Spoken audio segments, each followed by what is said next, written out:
2000년 전 어느 날 혜성같이 나타난 예수라는 청년은 당시 종교 지도자들과는 달랐습니다. 당시 종교 지도자들은 엄청나게 권위적이고 거룩한 척 했지만 실제 그들의 삶은 거룩하지도 신령하지도 않아서 사람들이 존경하고 싶지 않았습니다.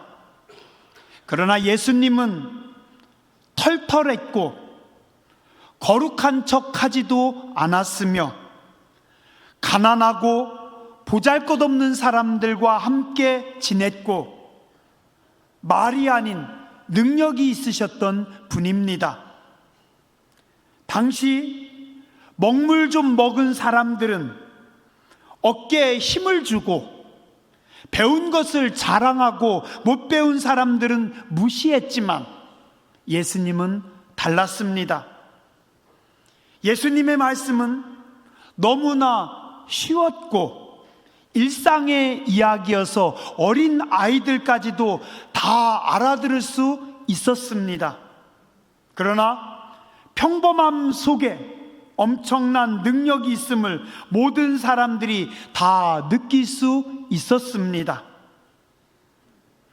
어디에도 매이거나 사람들의 시선에 거침이 없어서 장려촌에도 들어가셔서 전도하셨고 매국노라고 손가락질하는 사람들 세금 징수원의 집에도 가셔서 식사하셨고 그들이 싫어하고 터부시하는 사마리아 땅, 이방인의 땅까지도 자유롭게 다니셨던 분입니다.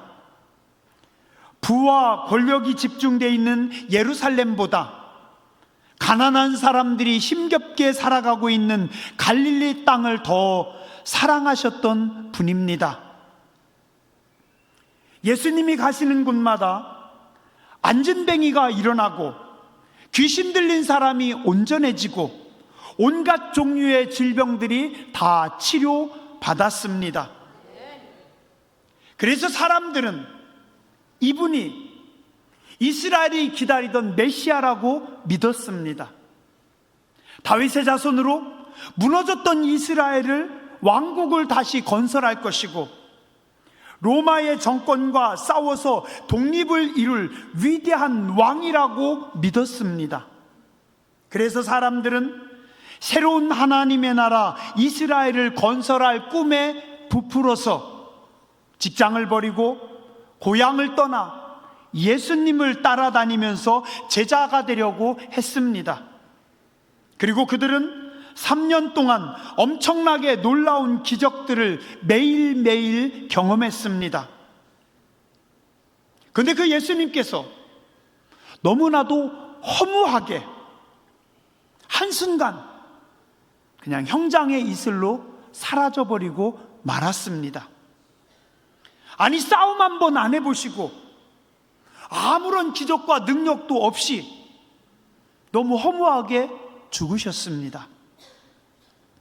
그분이 십자가에 매달렸을 때 그래도 사람들은 십자가에 매달리신 예수님을 바라보면서 행여나 예수님께서 기적을 베푸셔서 저 십자가에서 내려오셔서 우리의 위대한 왕이 되시기를 바랐고 이곳저곳에서 몰래 숨어서 마지막 기적을 기다렸건만 그분은 아무것도 안 하시고 그냥 싸늘한 시신이 되고 마셨습니다. 직업을 버렸습니다. 고향을 떠났습니다. 자신들의 미래를 다 걸었는데 그 위대한 젊은 지도자가 어느 날 아침 너무 갑자기 죽음으로 이제 모든 것이 다 끝났습니다. 예수님의 제자들, 그분을 사랑했고 그분을 응원했던 모든 사람들은 한순간 넋이 나갑니다. 요즘 말로 멘붕이죠. 그들의 발걸음은 얼마나 무겁고 힘들었을까요? 저 사악한 나쁜 종교 지도자들에 대한 분노가 속에서부터 끓어오릅니다. 너무나 무기력하게 떠나버리신 우리의 지도자, 또한 다 흩어지고 다 숨어버린 함께 했던 우리 동지들. 그럼 이제 나는 어디로 가야 되죠? 무엇을 해야죠? 모든 것을 다 버리고 예수님 한 분 따라왔는데 그들은 끝없는 절망과 새로운 공포가 밀려왔을 겁니다. 한 40여 년 전 제가 중고등학교 때 참 많이 불렀던 복음성가 중에 엠마오로 가는 두 제자. 근데 저는 가사보다는 그 곡이 너무 아름다워서 이중창, 사중창 할 때 그 화음이 너무 고와가지고 그것만 신경 썼어요.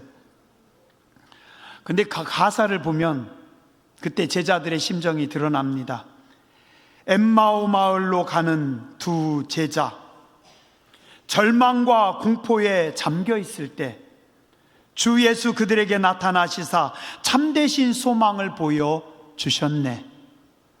이 세상 가는 길, 엠마오의 길, 끝없는 근심이 앞길 막으나 주 예수 우리에게 나타나시사 새 소망 주심을 믿사옵니다. 오늘 그들의 상태 성경에서 곳곳에서 자세히 묘사해주고 있습니다. 13절, 그날에 그들 중 둘이 예루살렘에서 25리 되는 엠마오라 하는 마을로 가면서 예수님께서 죽으시고 이제 3일째 되는 날에 예루살렘에서 25리면 10km쯤 됩니다. 10km 정도 떨어진 곳으로 예수님의 제자들 둘이 길을 갑니다. 제가 네이버에 물어봤더니 우리 교회에서 기지시 차부까지가 딱 10km더라고요. 걸어서 얼만큼 걸리냐고 했더니 2시간 40분 걸린다고 대답하더라고요. 옛날에는 기지시까지 걸어서 다녔죠? 저도 중고등학교 때 차비 그때 한 400원 정도 했던 것 같아요. 아끼려고 가항리에서 주흥리까지 종종 걸어 다녔습니다. 대략 한 10km 정도 거리 예수님의 제자들이 터벅터벅 걸어가고 있습니다. 15절, 그들이 서로 이야기하며 문의할 때 예수께서 가까이 이르러 그들과 동행하시나 그들의 눈이 가리워져서 그인 줄 알아보지 못하거늘. 제자들의 마음 상태가 멘붕이었기 때문에 제대로 알아보지 못합니다. 또한 하나님께서 그들의 눈을 열어주시지 않으셔서 그들은 예수님과 같이 가면서도 보지 못했습니다. 우리 사람이요, 똑똑한 것 같아도요, 하나님께서 눈을 열어주시지 않으면 못 봅니다.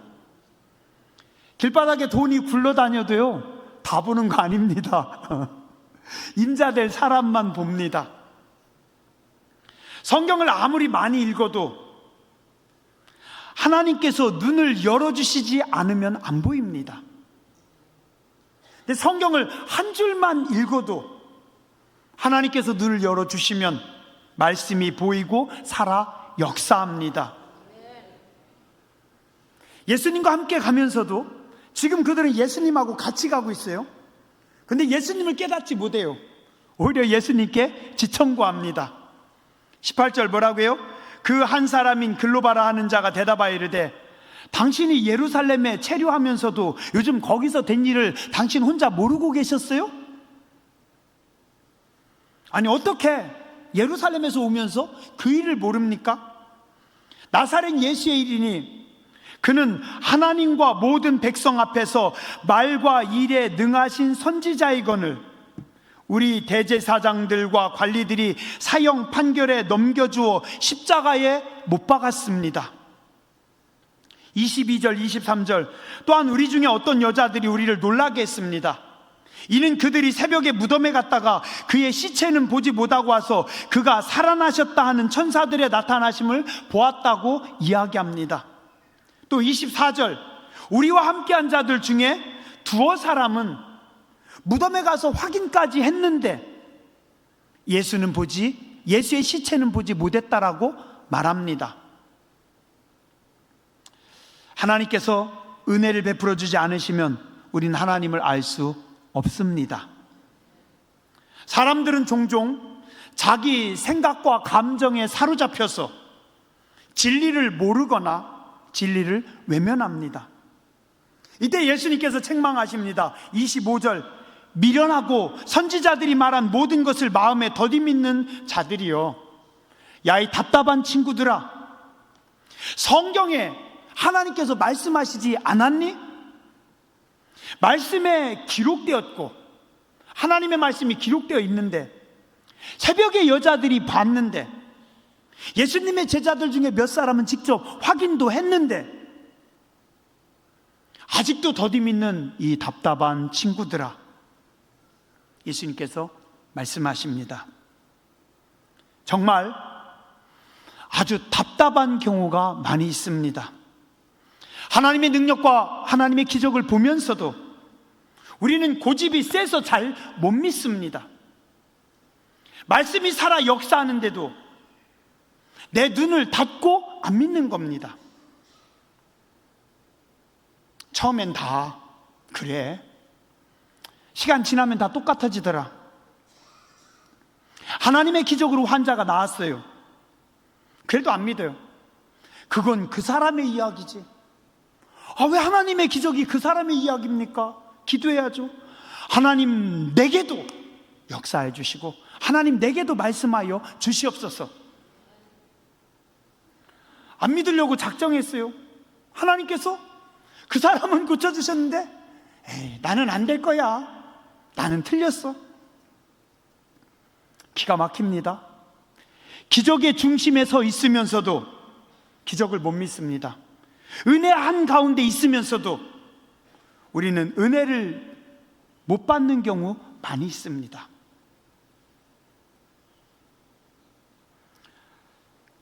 한번 따라서 하시죠. 하나님의 말씀은 더디 믿으면 안 됩니다. 하나님의 말씀은 바로 아멘 하는 겁니다. 그래야 하늘의 기적을 경험합니다. 아멘. 그런데도 예수님은 참 자애로우십니다. 27절에 보니 이에 모세와 모든 선지자의 글을 시작하여 모든 성경에 쓴 바 자기에 관한 것을 자세히 설명하시니라. 미련하고 믿음 없고 바로 믿지 않는 제자들에게 예수님은 성경의 구약에서부터 예수님에 대해 기록한 성경의 말씀들을 하나하나 풀어서 제자들에게 자세히 가르치고 설명해 주십니다.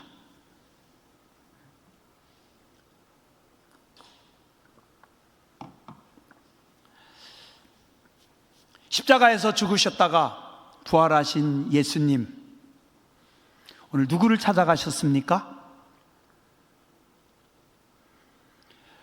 예수님에게 죄를 씌워서 십자가에 죽인 종교 지도자들 찾아갑니까?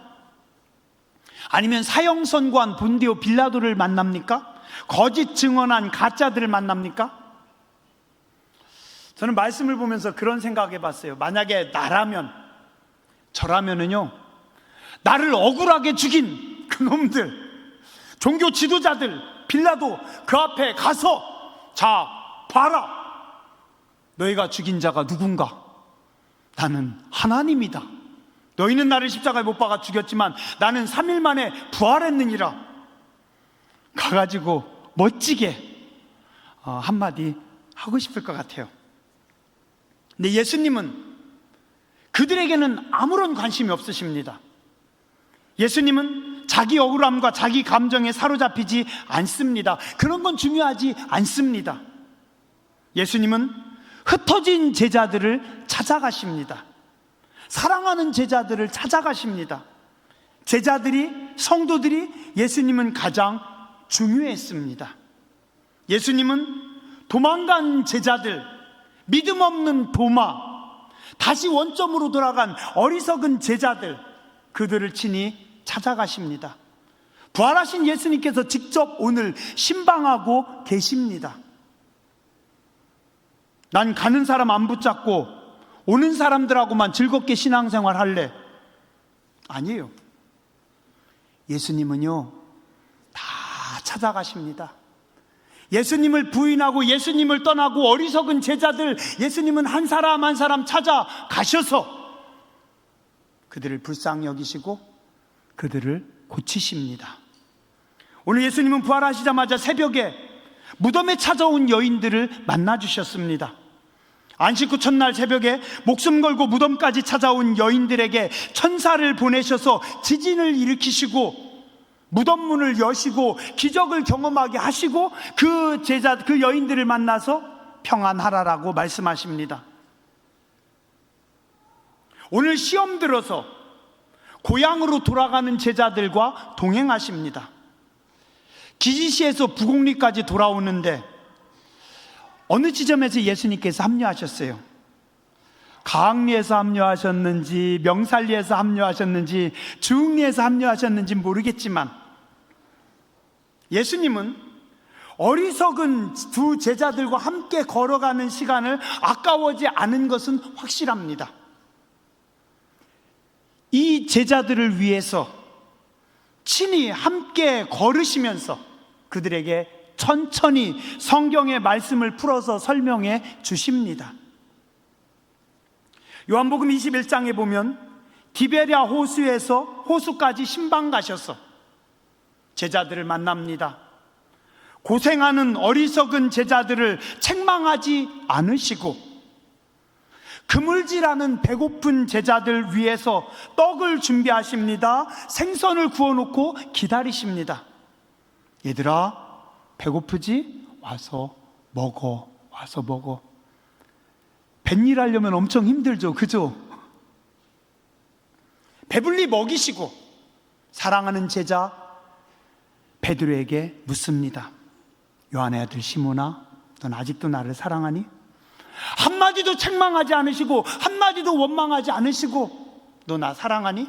이 말씀은요, 예수님께서요, 난 아직도 너를 사랑한다라고 하는 주님의 마음의 표현입니다. 내 양을 먹이라 라고 말씀하십니다.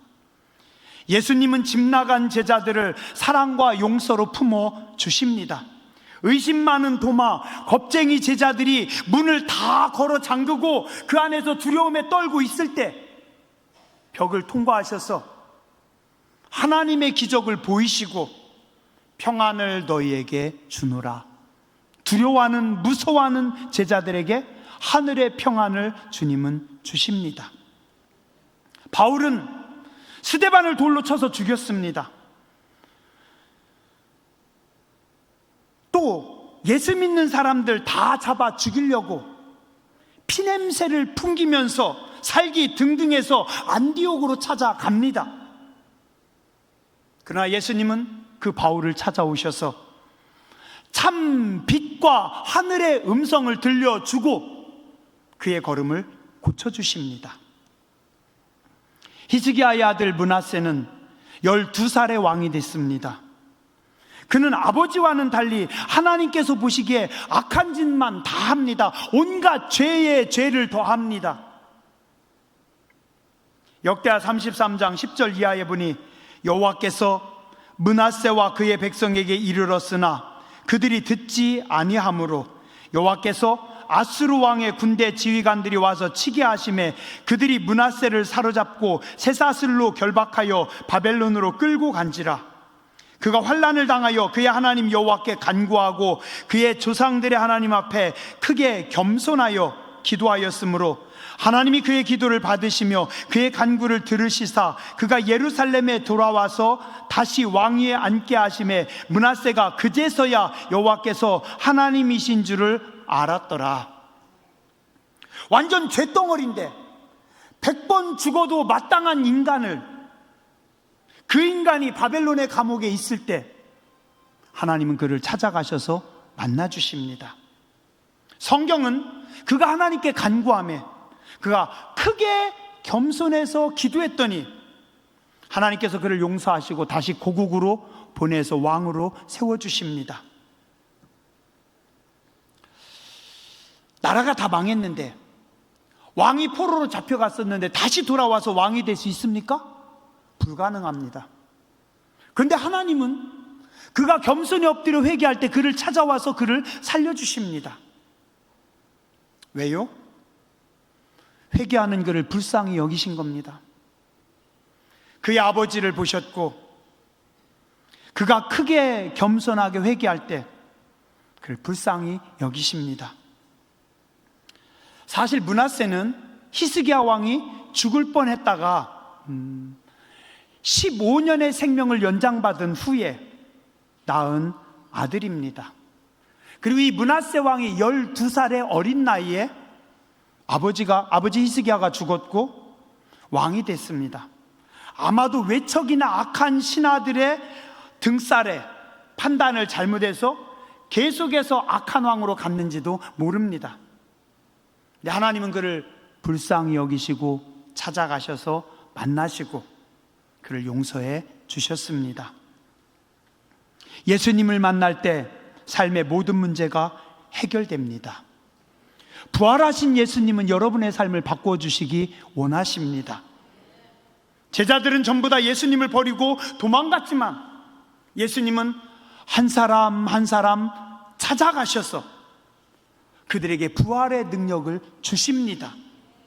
그리고 그들의 마음 가운데 참 평안을 주셨습니다. 오늘 우리는 죄인들이지만 친히 십자가에 죽어주신 예수님께서 죄와 죽음의 권세를 이기셨습니다. 부활하셨습니다. 그리고 오늘 우리를 찾아오셨습니다. 우리에게도 부활의 능력을 주셨습니다. 우리는 죄인들이고 우리는 아무 공로 없는데, 우리는 공로가 한 것이 1도 없는데 부활하신 예수님께서 우리를 찾아오셨고 부활의 능력과 승리를 주셨습니다. 오늘 여러분의 능력이 되시길 주의 이름으로 축원합니다. 마지막으로 부활하신 예수님은 말씀으로 찾아오셨습니다. 오늘 말씀의 32절에 보니 그들이 서로 말하되 길에서 우리에게 말씀하시고 우리에게 성경을 풀어 주실 때에 우리 속에서 마음이 뜨겁지 아니하더냐. 예수님께서 말씀하실 때, 성경을 풀어 주실 때 참 신기해요. 별거 없었는데 그냥 성경만 풀어서 설명해 주셨는데, 그 성경의 이야기만 들었는데 가슴이 뜨거워지는 겁니다. 이게 하나님의 일하심입니다. 어리석고 믿음 없는 제자들에게 친히 찾아오신 예수님께서 친절하게 하나님의 말씀으로 가르쳐 주셨습니다. 하나님의 말씀이 생명입니다. 하나님의 말씀이 능력입니다. 하나님의 말씀이 기적을 낳습니다. 하나님의 말씀이 축복입니다. 에스겔 47장에 보면 성전에서부터 물이 흘러나갑니다. 1천척은 발목을 적셨습니다. 물의 양이 점점 늘어나서 무릎을 적십니다. 허리를 적십니다. 나중에는 사람이 건너지 못할 강이 됩니다. 이게 더 많아가지고 바다가 됩니다. 내가 돌아본즉 강 좌우편에 나무가 심이 많더라. 그간에게 이르시되 이 물이 동방으로 향하여 흘러 아라바로 내려가서 바다에 이르리니 이 흘러내리는 물로 그 바다의 물이 소성함을 얻을지라. 이 강물이 이르는 곳마다 번성하는 모든 생물이 살고 또 고기가 심히 많으리니 이 물이 흘러 들어가므로 바닷물이 소성함을 얻겠고 이 강이 이르는 각처의 모든 것이 살 것이며 또 이 강가에 어부가 설 것이니 엔게디에서부터 에네글라임까지 그물 치는 곳이 될 것이라. 그 고기가 각기 종류를 따라 큰 바다의 고기같이 심히 많을 것이다. 모든 풍요와 모든 축복은 하나님의 성전에서부터 시작합니다. 성전에서 흘러나오는 물, 뭘까요? 하나님 말씀입니다. 맞아요. 하나님의 말씀입니다. 하나님의 말씀이 세상을 적실 때, 하나님의 말씀이 이 땅을 적실 때, 하나님의 말씀이 이 나라를 덮을 때 그곳에서 천국이 열립니다. 파라다이스는 인간의 노력으로, 인간의 애씀으로 이루어지는 것이 아닙니다. 하나님의 말씀이 선포될 때, 하나님의 말씀을 따라서 하늘이 열리면서 파라다이스가 되는 것입니다. 말씀으로 가는 여러분들 되시기 바랍니다. 답답해도 하나님의 말씀 속에 길이 있고, 하나님의 말씀 속에 생명이 있고, 하나님의 말씀 속에 능력이 있습니다. 말씀은 하나님의 신비입니다. 말씀은 하늘의 비밀입니다. 하나님은 말씀으로 성도들의 영혼을 뜨겁게 하십니다. 하나님의 말씀으로 우리의 몸과 마음과 영을 치료하시고, 하나님의 말씀으로 부활의 능력을 우리에게도 허락하십니다. 복음성가 한 곡 뽑아봤어요. 간절히 기다리는 마음이라고 하는 복음성가인데요, 아시는 분은 같이 부르시고 가사를 생각하면서 기도하는 마음으로 한번 보셨으면 좋겠습니다.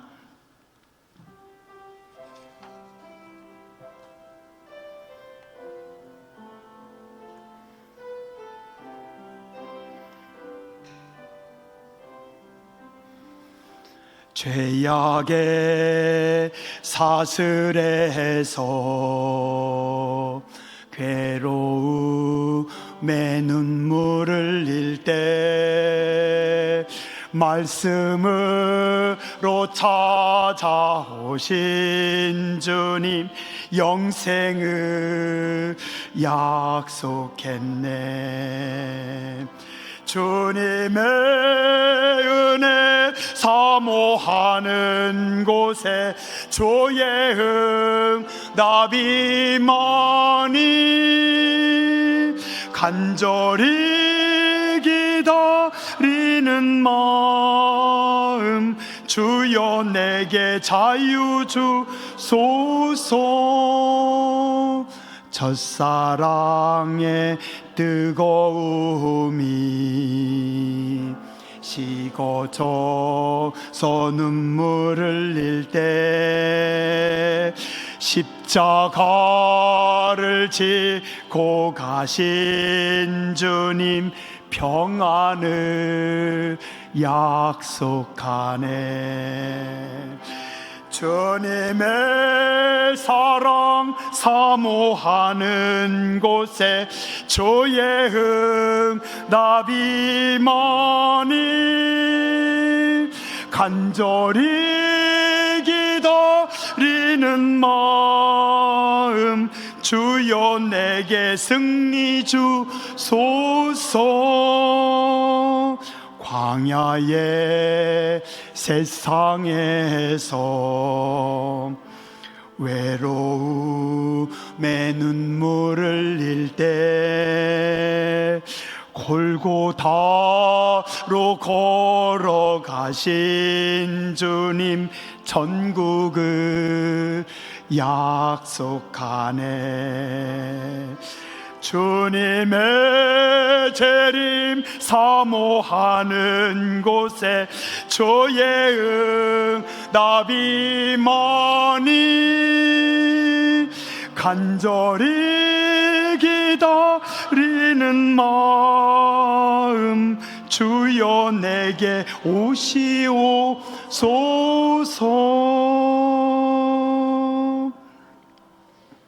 오늘 부활하신 예수님은 여러분들을 가장 사랑하십니다. 친히 한 사람 한 사람 찾아오십니다. 우리는 아무 공로 없지만, 우리는 한 일이 없지만 부활의 능력과 승리를 공유하는 줄 믿습니다. 그리고 예수님은 말씀으로 우리를 치료하시고 우리의 인생을 고치시고 부활의 길로, 승리의 길로 인도하십니다. 기도하겠습니다. 나는 부활이요 생명이니 나를 믿는 자는 죽어도 살겠고 살아서 나를 믿는 자는 영원히 죽지 아니하리라 말씀하신 하나님, 오늘 우리를 위하여 십자가에 죽으시고 죄와 죽음의 권세를 깨트리시고 부활하신 주님, 우리를 찾아오셔서 그 생명을, 그 능력을, 그 힘을 우리에게도 허락하여 주시니 감사를 드립니다. 십자가를 바라봅니다. 부활하신 주님을 바라봅니다. 우리의 믿음을 새롭게 하여 주시고 우리의 삶을 새롭게 하여 주시고 이젠 우리도 부활의 주님 따라 날마다 승리하게 하여 주시옵소서. 말씀을 가르치신 하나님, 말씀을 선포하신 하나님, 그 거룩한 하나님의 말씀으로 우리의 심령과 우리의 영혼을 고치시고 치료하여 주시고 새롭게 하여 주시옵소서. 거룩하신 주님 예수님 이름으로 감사하며 간절히 기도드렸습니다. 아멘.